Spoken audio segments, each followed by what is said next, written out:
Welcome. It's Friday. Good Friday. It feels like a Saturday because that's when we've had the day off. We're with the wrap up. You're with the wrap up. I'm on the wrap up. A dating dad will be joining us in just a second, but we are celebrating the week that was, all the highs, the lows, the fun bits and the crap bits. And we are so glad to have you join us. Where's the button? Roll theme. Welcome to Team Super Dad. Real dads creating their best lives ever. More time, more money, more fun. You are not alone. You're on Team Super Dad. Yo, Glenn, good to see you. It's good to be seen and making sure that I'm still alive and not kind of locked away in some sort of cave waiting to rise after 3 days. These things do happen this time of year, apparently. But anyway, welcome to the wrap up. You are here with myself, Johnny Jensen, Team Super Dad crew, friends, family, members all around the world. And joining us for the wrap up, our distinguished guest, Mr. Glenn, a dating dad, famous on Twitter for upsetting all kinds of people. That's how I roll, or rather, that's how I tweet. So for those people that have joined us before, bloody good to have you back here. As you can see from Glenn's scenery, the very fact I'm mentioning, you can see. Some of you will be listening to this on the podcast. It's good to have you. Please review, subscribe, share, get our numbers up across the world. We do have listeners across the world, which is great. 46% of our listeners are from America, which is fabulous. And Can you do an American accent, Johnny? Yeah, I totally can, man. A lot of my family are from Chicago, so I think I probably have a Chicago twang to my accent. And having spent quite a lot of time there in my life, it kind of comes quite easy, you know. I absolutely know that every one of our American listeners is listening to that thinking, what the fuck was that? Well, the thing is, I know that will be quite bad because, to be fair, if you say to the average American person, do an English accent, they basically pull out Mary Poppins type knees up, Mother Brown. Mary Poppins, hello. Pretty much, yeah. But no, I think I can hold my own in a bit of American accent. You can imagine when you're in America, when you're growing up as a teenager, one of the things generally is like, do you have McDonald's in England? And you say, yes, we do have McDonald's. And then they say, can you do an American accent? And I say, well, I'll give it a go. But also, you know, there's people watching, Glenn. That's people watching because we are live across YouTube, Twitter, Facebook, even LinkedIn. We are bringing the tone down across LinkedIn. But you know what? Some people that do business also do fun as well. So if you're watching on LinkedIn, bloody good to see you. One thing I keep forgetting is that we can see the comments coming in live. And not that we get many, but sometimes I just ignore them completely, which there's nothing worse than being ignored. I when I was giving my new girlfriend, she's officially reached girlfriend status now. Have you had you've hit the G spot? You've had the chat. Yeah, well, yeah, pretty much. Whoa, sweet child of mine. Have you had the sort of school playground, will you be my girlfriend and can I be your boyfriend sort of chatty chat? I didn't come out in that kind of language, but I did. I said I am referring to you as my girlfriend. Is that okay? That's fine. And did she actually give you an answer to that question? Oh, Glenn. Good one. I mean, I'm not throwing spanners in works. No, I'm certain it's going right. But and to be honest, no answer is an answer. That's fine. But did she say, yeah, but? No, it was no, yeah, buts. Okay. She didn't you don't have to go into like intimate details here. I'm just curious. The whole scene. I was like flipping doing a forensic on it. I was doing like little black and white sketches. And then she said, and then I said, no.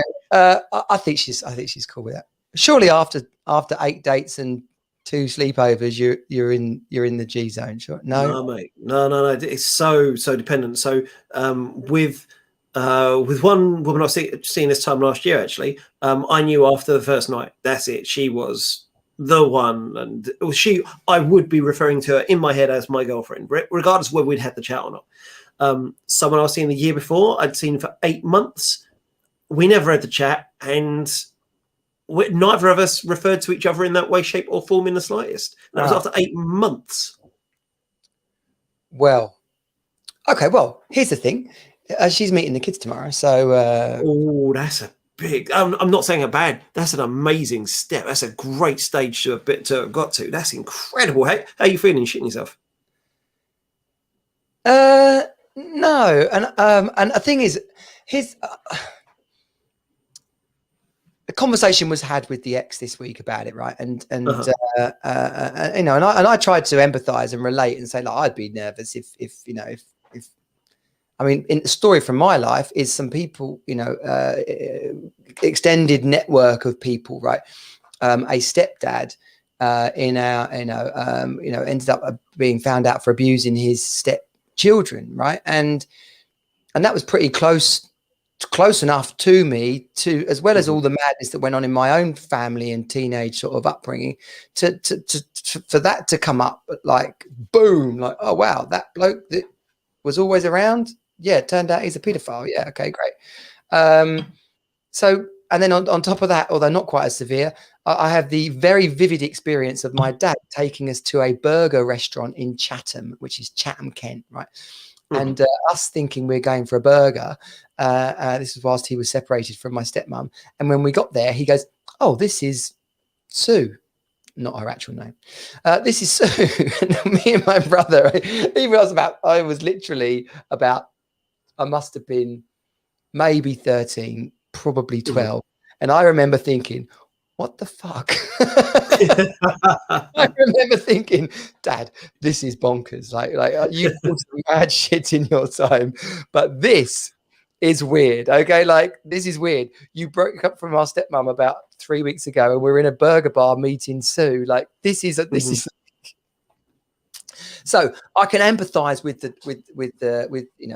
the ex asking questions, and so I thought in providing her information that was going to satisfy things, but no, but you know, I guess few exes are happy when you mention that you've got a girlfriend or boyfriend. So yeah, it's how am I feeling? I'm feeling very excited about it. My kids are more interested. In fact, Rosie in particular is more interested in finding out, have you got a girlfriend? Have you got a girlfriend? Is she, who is she? What does she do? So she's asked me questions today. What's her favorite color? What does she like eating? Where did she last go on holiday? Do you know all the answers to these? I don't know. I think I did say, like, we're progressing quite nicely, but at date 7, I'm not sure I'm going to know those questions. Yeah. Although, major clanger, turns out it's her birthday in 2 weeks' time. Well, that's plenty of time. That's amazing. I know, but I remember. I forget what soap opera sitcom. It wasn't a soap opera, that's for sure. The sitcom, but it was like the Goldbergs or the Middle or something like, or the Modern Family, right? They were going, yeah. You don't get a girlfriend just before her birthday. Yeah. Oh no. So the dilemma isn't that you've missed it. The dilemma is, what do you do? Because you can't go over now. You're in a good position here because you've semi had the chat and it is girlfriend territory. In which case, you can treat it like a good girlfriendy sort of thing. You know, I don't know. I'm thinking jewelry, spa days, roses, and restaurants and concert tickets or something she like, a limited edition vinyl of a band. You can go to town with it. But if you hadn't had the chat, then you got the problem, because then that feels like, am I forcing the chat? Am I forcing this or not? I know. Well, there's a guy, one of the Team Superdad community, right? If you listen to the Team Superdad podcast, you may or may not know there is a group over on Facebook. We are a community of motivated modern dads creating the life we desire, not the life we feel stuck in. And if that sounds like something you want to be part of, then come on over to, in fact, if you go to teamsuperdad.com/network, you can just join through that, and it's a free group, and we'll be absolutely happy to have you. One of the dads in there, someone I actually know, he's taken a couple of his like relatively short-time girlfriends to Rome for the weekend, you know. So he's setting the bar. Yeah, that's definitely setting the bar. Yeah. But yeah, so have you well, you don't have to tell us now, but have you got an idea for what you want to do? Because for me, when I was seeing, so I know she dropped a message just on Twitter or something saying about how she collected vintage, what they called, little makeup mirror case things, powder mirror things. Collected? How many? I don't know.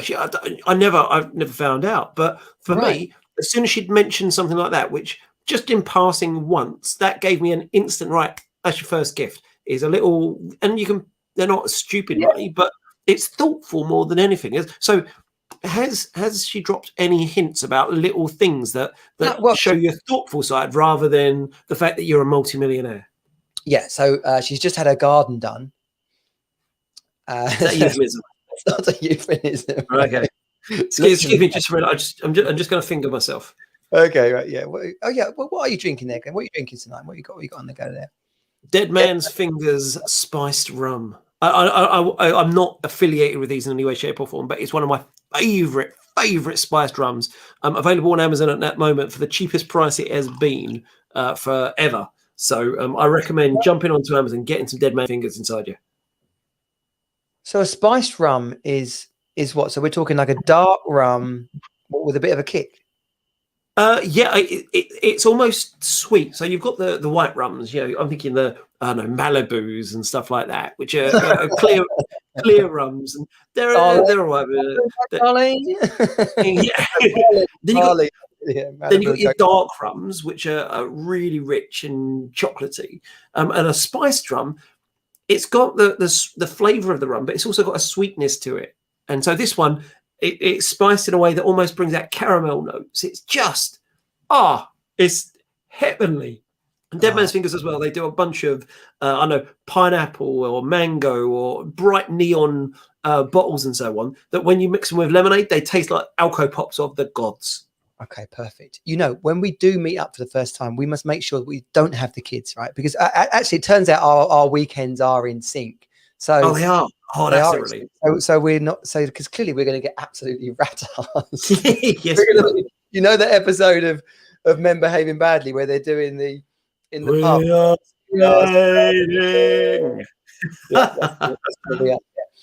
No, I've just got a little bit of red tonight, a bit of Bordeaux. I know it's quite early, but it's bank holiday weekend. It's in the true timely honor of kind of being in our 20s. A bank holiday weekend would just be an absolute mayhem for 4 days. Yeah, I've been drinking whilst doing the ironing. Do you iron your kids' clothes? School uniform, definitely. Yeah. Probably not much else, to be fair. No, nothing else. School uniform, definitely. Yeah, I get ripped the shit out of online whenever I mention I'm ironing. Oh no, you should not just take it out of tumble dryer and fold it up. Well, fuck you, Karen. I put it in a tumble dryer and then I'm working and then I forget about it for a day and then it's already got mucked up and crumpled up. I can't let them wear crumpled up clothes. They've got to take pride in themselves. Yeah. I mean, I hang. Oh, look, we've got a flipping. Look at this. We have got a comment. Bless her. We'll come back to you in a second, Anil. That's lovely. Oh, on LinkedIn. Just as I mentioned, we've been bringing the tone down on LinkedIn. Ironing. Yeah, no, I love ironing. My aunt taught me to iron perfectly. But no disrespect to the women I've spent time with in my life, but on the odd occasion they did iron anything for me. It was awful. So I've always just ironed. I pretty much iron a shirt. And so if I'm going out, I'll iron a t-shirt. Oh, you have going out t-shirts. Definitely, yeah. Well, no, there's different levels of out, isn't there? Obviously, we got out. Is that just when you're popping out? Yeah, no, if I'm popping out, I'm not going to iron a t-shirt. No. out, or even just out, I'm definitely ironing a t-shirt. Good man. But sorry, just to rewind a little bit. Yeah. So, presents for the girlfriend. What I was about to do, yeah, totally, yeah. So she just had a garden done. If you're listening, turn off now. But she mentioned, so she's going to put a bar in the corner, right? So she's going to get all fairy lights. So she just alluded like to a tiki bar. Yeah, defo. Yeah, I want to get a sign that says bar. Like, so I'm trying to look for a light up sign that says bar on it. I get adverts for them on Facebook all the bloody time. Literally, just while we're talking, is your phone near you? My phone's right here. Yeah, give me Just half an hour. keep talking about light up sign for bars in the garden. I want you next week. I want you to tell me how soon it is after this conversation that you start getting adverts for bar lights. Yeah, and if it takes too long, we'll have a word with Mr. Zuckerberg. Yeah, but yeah, it's for me, presents, especially the first ones. It's never ever about let me show off how much money I've got, or let me do that. It's never about that. It's always best presents are always, in my opinion, the ones which are thoughtful, which say, you know what, I've listened to one thing you've said, and I've learned something about you that's important to you. Check this out. She's got this funky toothpaste, right? Which sounds a little bit, but it is this girly unicorn toothpaste, right? And I noticed the other day it was like fully running out, so I was like, as a little additional present, just slip that in. When she stayed over, her toothbrush was, so I put a new head on her toothbrush. Just little thing, just trying to start to have her feel supported and appreciated. It's saying care. It's saying I notice these things about you. I notice because I'm paying attention, because I want to know you, and I want you to know that I'm interested in you individually, not just your boobs. Yeah. And just in case anyone thinks this is an ironic conversation with two single blokes talking about how great they are as partners. I'm a fucking amazing partner. I'm an incredible boyfriend. I just haven't found the right person to appreciate that yet. That's exactly it. I just picked someone who didn't appreciate all the cool things I want to do for her. But it seems like actually kind of does. So that's pretty cool. So yeah, so there's a few things I'm lining. I like considerate gifts. I noticed she's got an Alexa in one room, but not in the lounge. So the music's on from a different room. So I was going to get her an Alexa for the lounge, but I didn't press the buy button because that just felt a bit too impersonal. Yeah, but for me, that's almost a stocking filler present. It's a good present to get because it's a good thing to get, but it's not going to be something which is going to be memorable enough. Like, oh my God, he got me an Alexa. It's useful, but it doesn't show any kind of like thoughtfulness. It does, but not. It's thoughtful because you're saying I'm not just going to buy you an Alexa because you know what, everyone needs an Alexa. Alexa's cool. You're saying you know that she would like music or an Alexa in another room for this reason, whatever that reason is, and so that is showing some thought. I think that's quite a nice thing to do, and you can get. So what I did is I realised the Alexas they're wonderful. I'm a big fan of them. But on the little dots and so on, the sound quality is not all that. So almost all of the Alexas in my house are hooked up to other speakers in some way, shape or form. And so you only need a little Alexa dot, Echo dot or whatever, and then you can just have proper big speakers below it and it sounds awesome. And you can hook them up on networks and so on. I could do that actually. I've got two. Apple did this thing. Apple made this Apple speaker dock with Bose back in. That sounds sexy. Back in the early days of the iPod, and we went to a barbecue camping weekend once, and Nigel, that is his real name, turned up with this thing, right? And it was like, we're in a field. Like, what the hell is like? As if that's gonna do. Anyway, turns it on. Nigel's a bit of a DJ. He's an awesome sound producer. Works on all sorts of TV adverts and records and stuff. So he turns this thing on. Both are expensive, but they know what they're doing. It weighs a ton. You could use it as a battering ram. So yeah, I've got two of them. Not because I'm flipping awesome, but they've stopped making them. And if you use eBay effectively, you just wait until one comes up at the right price. Still paid about 80 quid each for them, but yeah. So 80 quid's not bad though. Yeah, I mean that sounds like a nice gift because it's thoughtful. Yeah, so I could plug in a couple of Echo Dots and have it always in the. Oh, I like the sound of that. Yeah, good. And like I said, I like it. I like being able to move from room to room and it's all synced. It's all playing at the same pace, all at the same time, and it just sounds rich and good and luxurious. How anal are you about that though? Have you got this? Have you got the delays set, so when you it has to be to the millisecond. You can't have any jarring. So I have to. So I've got the Echo in my living room is hooked up to my 5.1 surround sound. So it can connect via Bluetooth, but when it's via Bluetooth, there is a tiny delay. So when I've got it going in the kitchen and it's running, and then I come in the living room, there's just a tiny bit, and it just doesn't sync. And so I have to run it through the auxiliary cables. I had to hardwire it because the Bluetooth isn't good enough. On the Google devices, you can offset the time for the app. You don't get that on the Amazons. It's really that's one of the annoying things. Well, I've got both. Oh, check you out, Mister. Someone's earning. No, I decided I was going to buy both, decide what was best, and then get rid of the ones that was not as good. Which you prefer?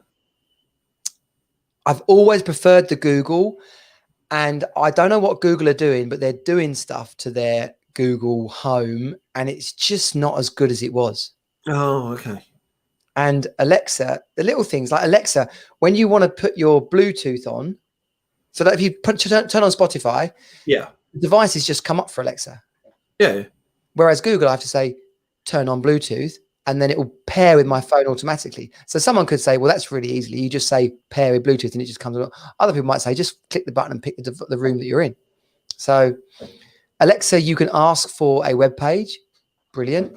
Google, bizarrely, you can't bring up a web page. What do you mean bring up a web page? Are you talking about the ones with screens? No, I've got a screen. I've got different ones with screens. Right, okay. Yeah. So obviously Google's, I don't know. I'll tell you what the answer is. They're as good as each other, so there is no. Amazon's better at you got your Audible things on there, and up until recently it was winning because it had Netflix and Amazon Prime.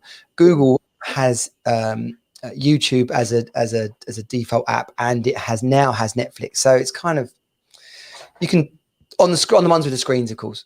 Yeah. As for the ones with the annoyingly, for someone who's into his like 80s house and 90s house and 80s soul, if I say to Alexa play Centreforce Radio, it will play it. If I say to Google play Centreforce Radio, it won't. So just enough to drive mental, basically. Yeah, that is annoying. But it's details like that matter. It is. It truly is. I mean, this is not 2016 after all. Come on. No, I know.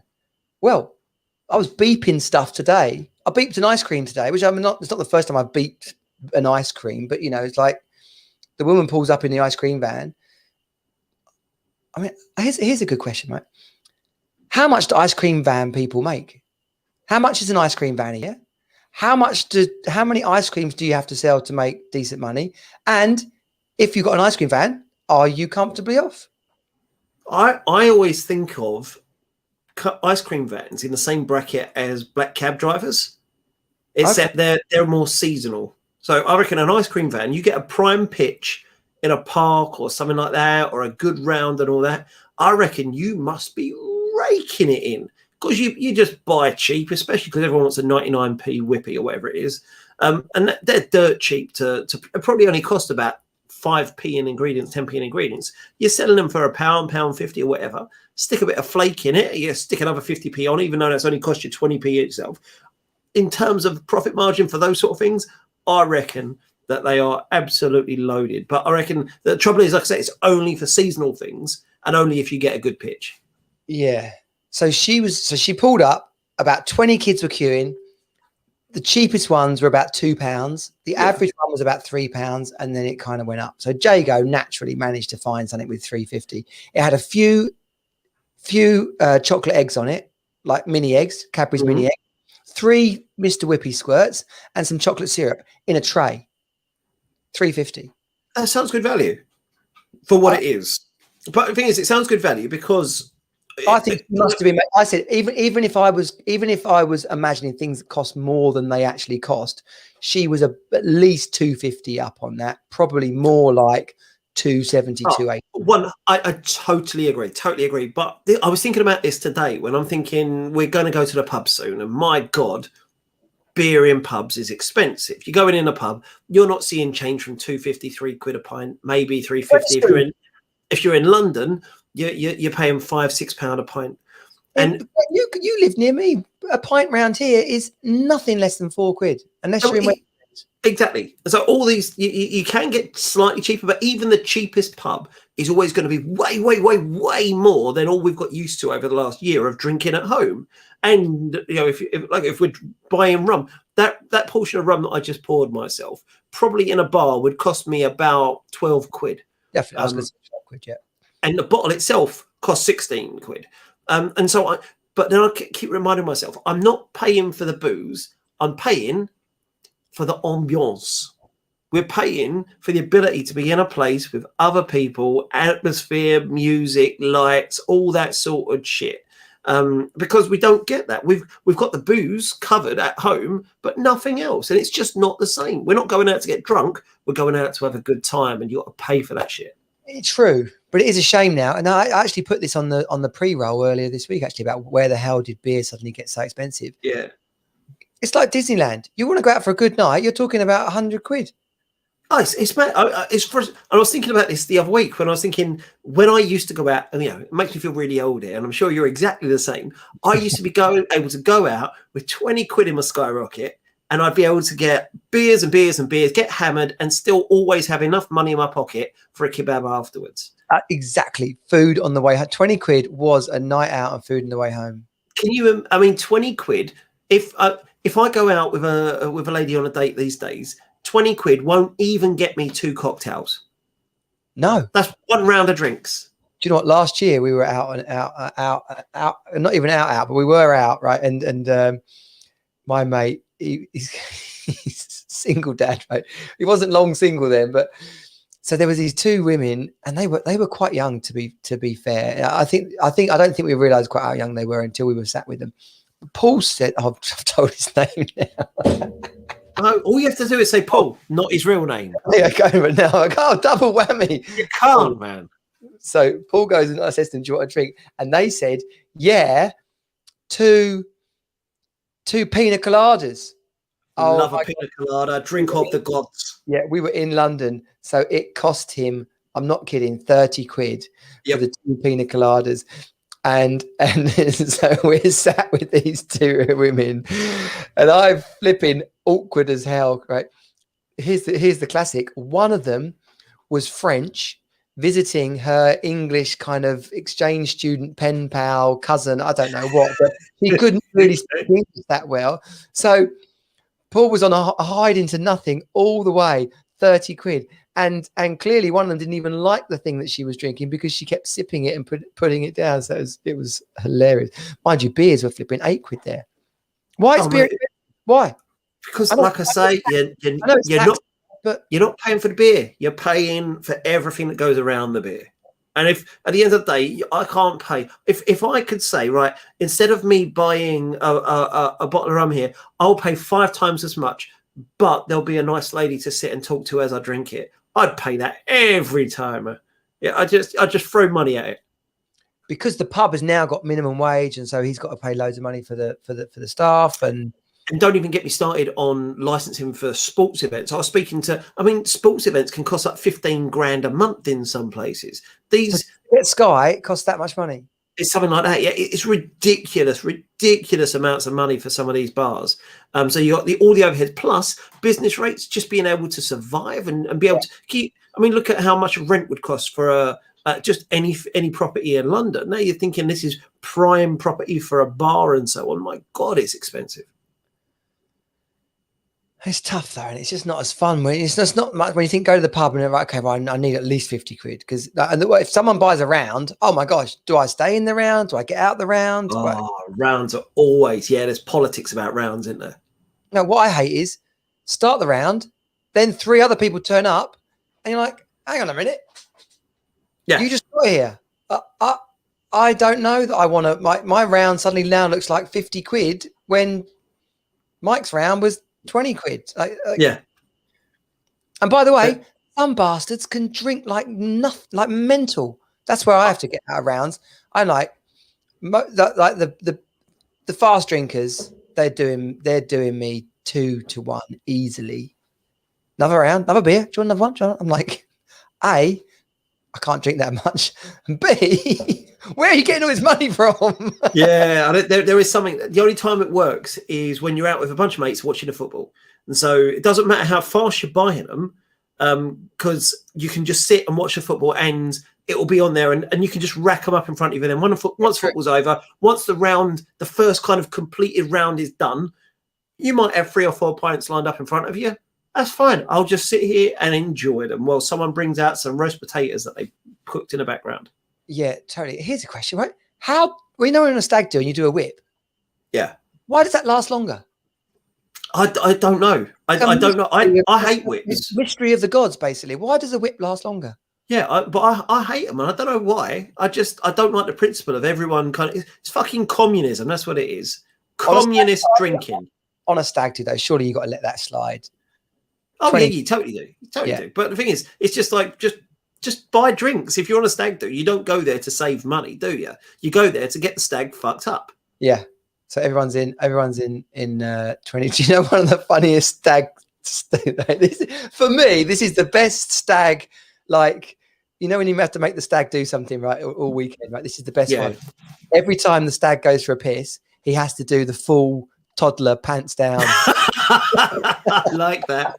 That's the best one.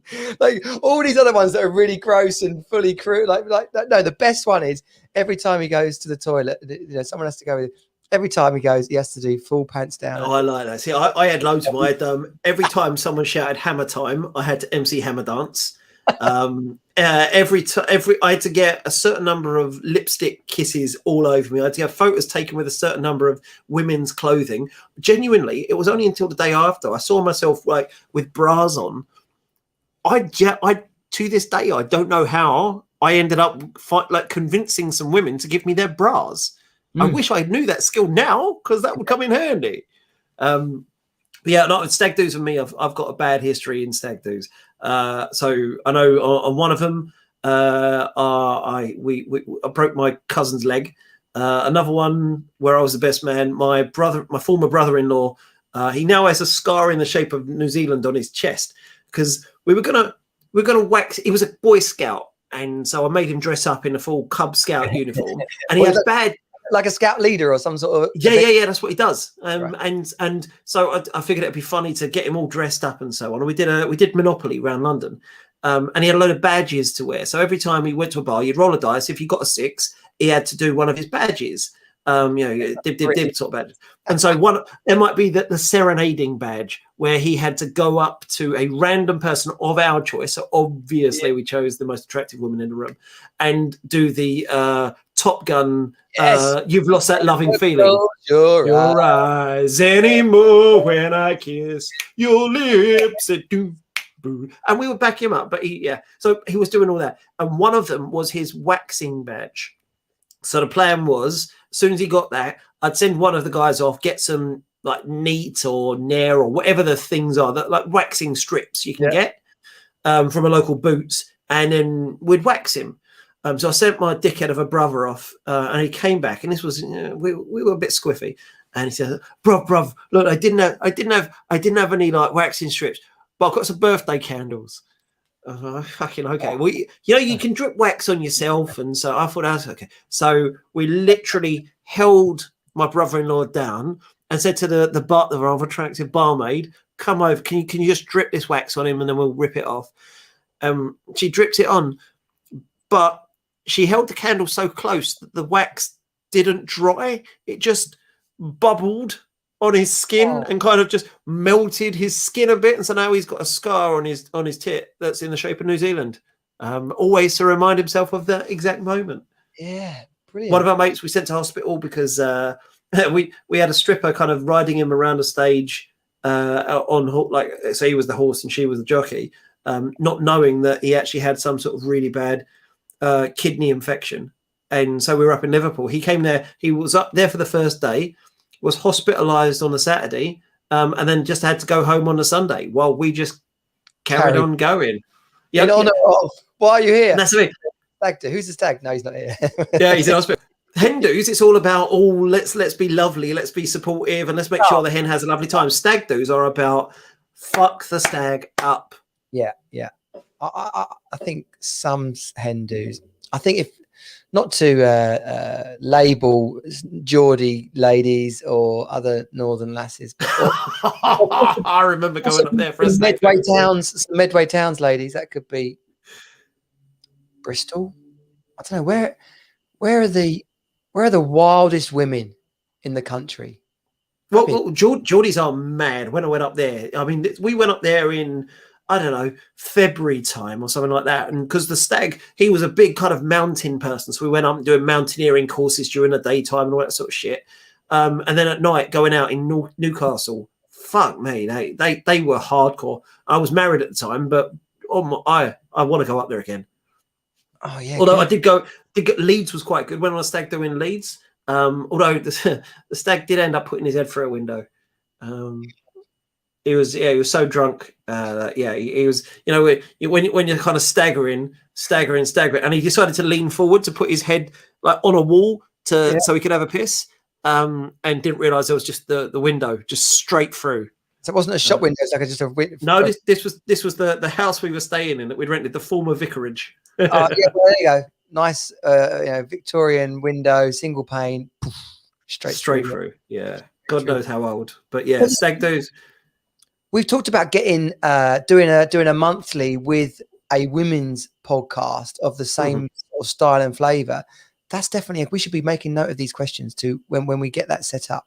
I do keep looking, by the way. If anyone's listening and your missus listens to some kind of women's podcast where it's two fun women being a bit leery, being a bit silly, get us put in touch, because I want to do like a monthly or a 6 weekly wrap up where we hang out with some nutty women podcasters and basically take the bits out of each other. I think that'd be good. They would know, like, the truth behind hen do's.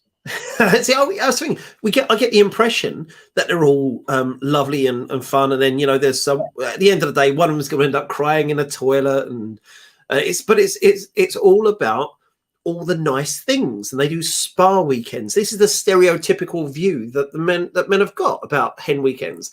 Is that the case, or are they as debauched as we are? I don't think they're quite as debauched, but well, no, that's not true. Some definitely are. There's got to be, because we know there's mad women out there, mad ladettes, keeping up the 90s spirit. Got no hot in the 90s this week, by the way. Sorry for anyone who loves the hot in the 90s section. We don't have anything lined up. Turns out there's only a certain length of, there's only some, like, hot in the 90s doesn't have quite as much legs as we thought it might do, basically. Oh, I don't know. There's a lot of hot people from the 90s, but one round I think we should do is people who were hot in the 90s who are still hot. I know, but we normally go and look to see if they're still hot. So listen, listeners and viewers, give us your hot in the 90s categories, right? I was thinking today, because I was chatting to a dad who was a bit overweight, but he was saying to me, "How come you look so good?" And I was like, "Hey, yeah." What are you doing? And then we were talking about it, and so I couldn't help but pat his tummy. Right? I was like, "Well, there's your problem right there." But I've lost train of thought there. Hot in the 90s. Oh, hot in the 90s, yeah. If you're listening, if you've got a category, then send it. I was thinking of like fitness workout people in the 90s, but back then. You're talking about Mr. Motivator type things. Yeah, but yeah. Well, the thing is, we can also. I'm thinking about it from my angle here. I'm okay to extend it slightly into hot in the noughties, because in the noughties I was in my 20s. Okay. I know you were in your 40s, 50s in the I'm noughties. okay to say hot ever. Like, I'm saying hot ever, right? Now, because a friend of mine, he's on Instagram.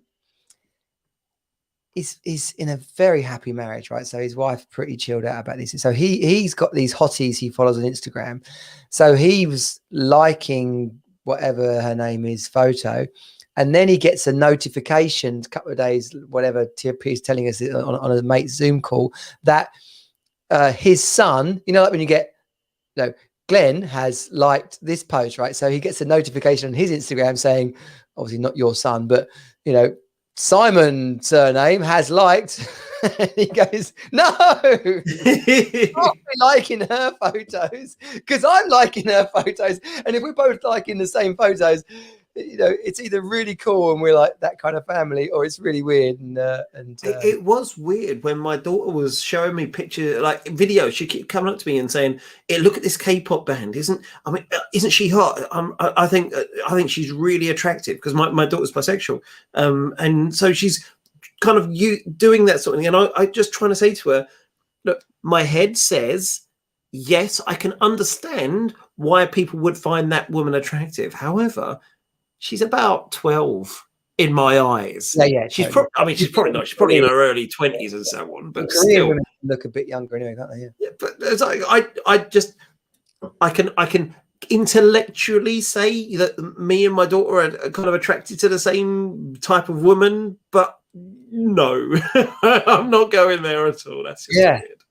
Oh yeah, I love it when me and my daughter fancy the same women. You know, we like to do a little bit of serious stuff every now and again. Glenn, what's your advice / experience of, you know, your daughter kind of coming out to you in that respect? I had this conversation with an older guy in the Team Super Dad community a while back, actually, and it turned out his son had come out to him and his wife in his early about 19, just before he went off to university, and some kind of 10 years later, he's had a heart-to-heart over lockdown because they're all struggling, and said, yeah, I don't think you handled that really well, and it put me into a hole for about 5 years. So tough conversation for me and the dad to have, and I think I helped him you know, a fair bit. But you know, what can you say to any dad whose child has come out to them in some way, shape or form? Well, there's two things. There's firstly the dads who it's just happened to, and the other side of it is dads who it definitely hasn't happened to because their kids are too young. And I think there's two different answers to that. To those who have, it's just kind of been sprung upon them, they haven't talked about it in the past or anything like that. The best thing you can do is make sure that your child knows, no matter what, you love them and you appreciate them, and it's not an issue, and that you care about them and their happiness. And it's not about whether the person they're attracted to happens to be a boy or a girl or whatever. It's just about, are you going to be happy? I'm just as hard on girls my boy fancies as boys my girl fancies. I'm equally as hard on each of them, and know that I'm going to have the same standards for anyone that my children dates, whatever their gender. Yeah. For those who have got younger children and so on, I've been really keen on preempting things and laying the groundwork, because you're talking about someone who can see in their child. No. Even if you can't see in your child, it's not because kind of sexual orientation doesn't always. It's not as if your boy walks in a certain way, then he's definitely gay. If your girl likes having short hair, then she's definitely gay. It's not like that. Yeah. It's about, no matter whether you think it might be the case or not, making sure your kids know that even if they are or they're not, it doesn't matter. It's their identity, and they can grow into it and they can own it, and you'll celebrate whoever they are, whatever their identity, sexual with sexual orientation, whether they want to be if they want to be a bin man, I don't care. I'm going to celebrate you if you want to be the best bin man. If you're attracted to women or you're attracted to men, I don't care, as long as you're going to be happy and you're going to be raising those standards. Because I'm going to be as hard on any girl my daughter brings home as any boy she brings home. I'm going to be just as stringent in terms of my expectations about their relationship. But it's about, as early as possible, explicitly calling out that it doesn't matter. And it's strange because you kind of want to kind of make it as a thing that doesn't need to be said. But the only way you can make it not said is by saying it. It's not always the easiest, comfortable thing, but you have to do it regardless of whether you think your child might be gay or bisexual or anything else or not. You have to have those conversations as early as possible so they know that if they are, it's fine. And if they're not, that's fine. And if their friends are, that's fine. You just have to make them feel as secure that whatever they're talking about, you support them and are there for them and believe them and love them. Yeah. So even if they're exploring it and they don't know, you know, you're fine. Like wherever they're at, your kid knows that they're supported. I guess that's same as if you love your kid playing football and your kid says, "I don't like football anymore, Dad. I'm going to go and play guitar." You say, "Fuck off. You can be gay, but you're going to play football." But no, just I get that. Just having your kid feel like they're heard and appreciated, and they got the space to be themselves. Yeah, and and they're not sitting there thinking, "Oh, we just thinks it's a phase." It's not. It's you exploring everything about yourself, and whenever you kind of, if you happen to eventually settle down into whatever lifestyle you want to lead, you know what? I'm absolutely going to accept it as normal. You know, whatever you do is normal. Whatever you do is good, as long as you're doing it to the best you can possibly do it. But having those conversations, like I say, regardless of whether you think your kids are or aren't gay, that's the point to really do it. I always think if my kids are misbehaving or they're fucked up or they've got bad attitudes now, it's because I fucked up when they were young. I didn't have those conversations. I just thought, let's just hope it never comes up. No, you need to do it early as possible and as regularly as possible and as consistently as possible, and then push them and test them as well. And it's the same. We've been talking recently about feminism and stuff like that. I've taught my kids about feminism as a concept, and then I will drop in things that are not feminist. I'll be saying, yeah, well, of course that man's getting earned more. Men are better than women. You know, we should be paid more. And then I will give my kids shit if they don't then pull me up on it. Yeah. And it's the same for homophobic language or anything which implies that any relationship, any kind of sexual orientation isn't absolutely normal and fine and supported. I will not only teach them it is, but then I'll test them by dropping in the odd comment and then hoping that they pull me up on it. Because if they don't, then they don't feel comfortable challenging, in which case they're not comfortable with they're not comfortable with that being normal. True. And even if you agree with that or not, that's about values, and that's about your kids having values and honoring those values, which in itself is a decent trait as well, let alone trying to steer them in the way that we feel the world is right now. Good. Well, I hope that's been a contribution to people, because like I said, I think it's ever more common that well, my girlfriend, she's a teacher, so she's hearing kids come in and saying, "Oh, I'm poly something or other," or I'm not gay, I'm this, like, you know, and just being like, okay, cool, like that, great, or tell me about it, like, wow, okay, I don't know how to react. Tell me, fill me in, what's going on? Yeah. Cool. Well, I don't know more about it than that, so I'm going to leave that subject there. But bring the conversation over to the Team Super Dad community if you want to carry that on. Glenn, it's Easter this weekend. Easter. Yes, it is. You're not a very religious man, but do you have any Easter traditions? You did the Easter bunny with your kids? No, when you say not very religious, I'm anti-religion, so I'm actively atheist. So yeah, I've got no problem with celebrating pagan festival. I've got no problem with chocolate. I'll buy them chocolate and do that sort of stuff. I've got shelves of it, and it just ends up sitting there and being put in cupboards. I agree. Same thing. I have a faith. I have both a Christian and spiritual sort of faith-based ethos. As far as opposing other religions go, no, I definitely don't go that far. And I'm with you on that. If you're going to expect me to believe my religion's right, then I've got to allow you the freedom to expect your religion's right, or your freedom to believe there's no religion at all. I struggle with the idea that there's nothing out there bigger than us. I love that idea. I love it. I love it so much. It makes, in my mind, it makes absolute, perfect, utter sense.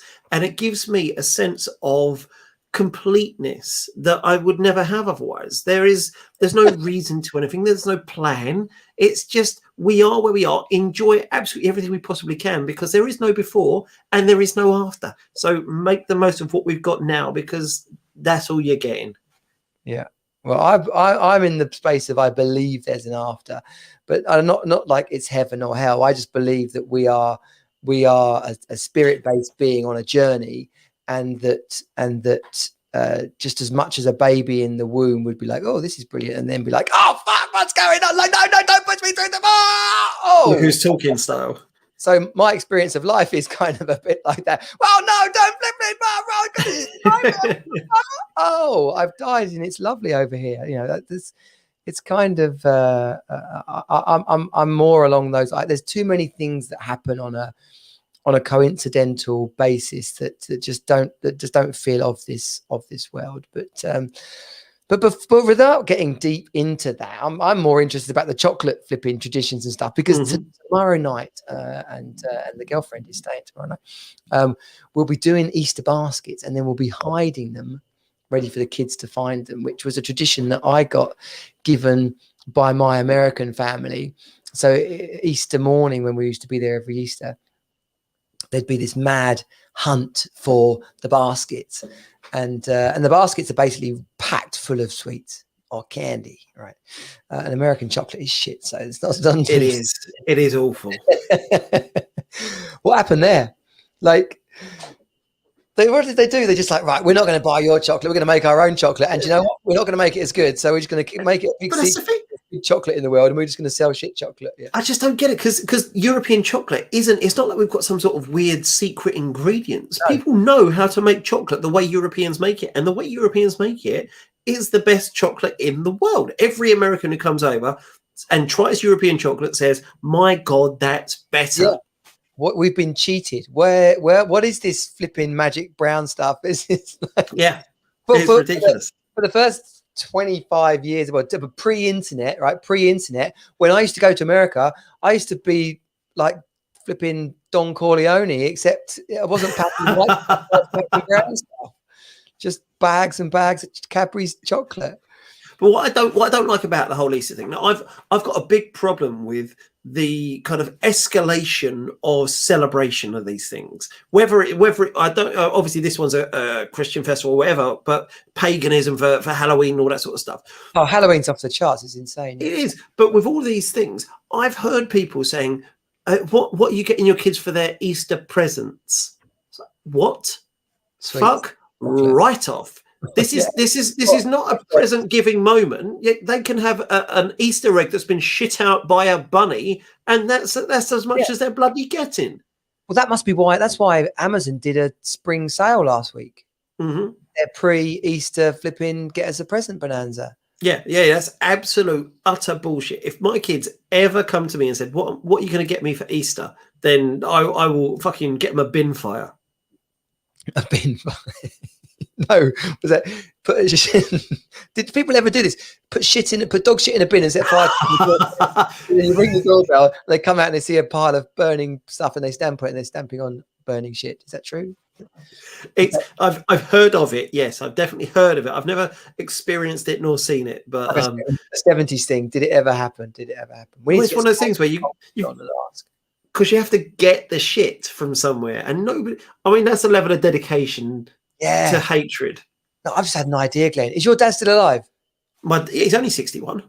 Oh, fucking geezer. 6 kids. He's only 61. Man's got. He's Catholic, surely.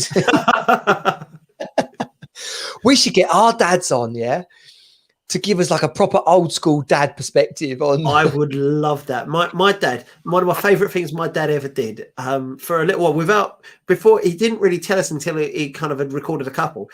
He recorded recipes as he's making it, and it's like a Cockney chef.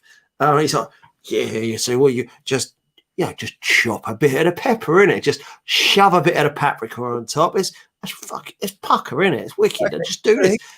Can he do a Zoom call? He can do. He absolutely can do a Zoom call. So I would love to get him on. Is he a boozer? My dad's a boozer, basically. A boozer. My dad, yes. He's the man who... And a Spurs fan, right? A massive Spurs fan. So, yeah.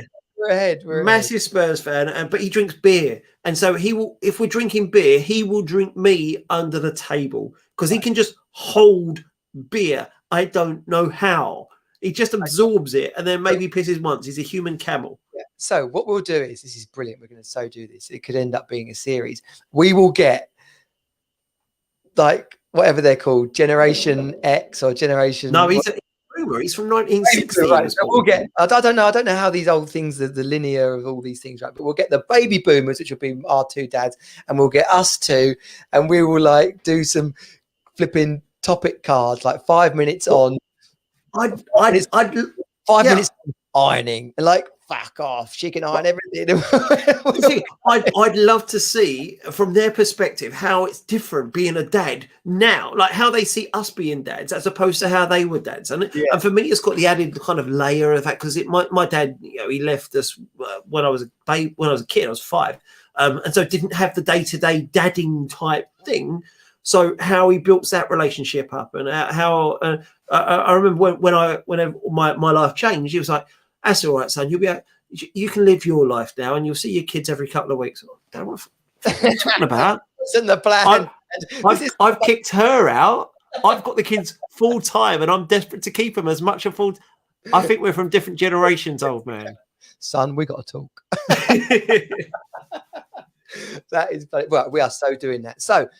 We don't need to find dads because we got 2 of them. We're going to get them lined up, and we're going to get these women on as well. We're going to do that. When's Father's Day? Oh yeah, we could do a Father's Day special. Let's do it for Father's Day. Okay, right. So I think it's in July. I think, but we can do it. I'm sure we can. We'll have it before Father's Day, though. Yeah. Good, Glenn. Good. A great session. We didn't cover virtually anything on our list, and that's absolutely fine. We didn't. We did call it. They think it's all over. Which is about lockdown, basically. It's we've got a couple of minutes, A, before the hour's up, and B, before I piss myself. But they think it's all over. Did you see that picture of everyone in Leeds on Wednesday? The sun's out, like 1,000 people in the park. I've got to say, there's some people online who have said, "Oh, it's just young people. Let them do their thing. You know, we've all been locked up. It's all about mental." Fuck off. No, they're dickheads. They should be called out because it's absolutely outrageous. It doesn't matter if outdoor kind of outdoor stuff is they've not got absolute evidence that it increases stuff. The risk is massive. We're so close to the finishing line. Why would you just stumble? Especially when there's a flipping vigil for a murdered woman gets bashed up after a couple of hundred people turn up or whatever. You know? And I think there's 2. So that one that had a political element that kind of was almost more important than the COVID risk. Yeah. This was a bunch of twats sitting in a park for no reason other than the sun was shining. Barbecuing. Fuck off. Yeah. And take your rubbish home with you. Oh, that's the worst bit. That's the worst bit. Leave no trace. Leave no trace. Leave no trace. Take nothing but photos. Leave nothing but memories. Yeah. Good. Glenn, bloody good to have you on board, my friend. I love doing this. A dating dad over on Twitter. Be nice to Glenn. Come on. Let him iron and don't tell him what to do. Don't give me instructions on how to hoover the house either. But go and follow Glenn on A Dating Dad. If you're part of the male side of the planet, then come and join us over at the teamsuperdad.com group. Teamsuperdad.com/network will get you in. That's the free group. We'd love to have you there. Until then, please share, like, do whatever you can to promote the lives or the podcast, and we'll see you next week on the wrap up. Team Superdad out.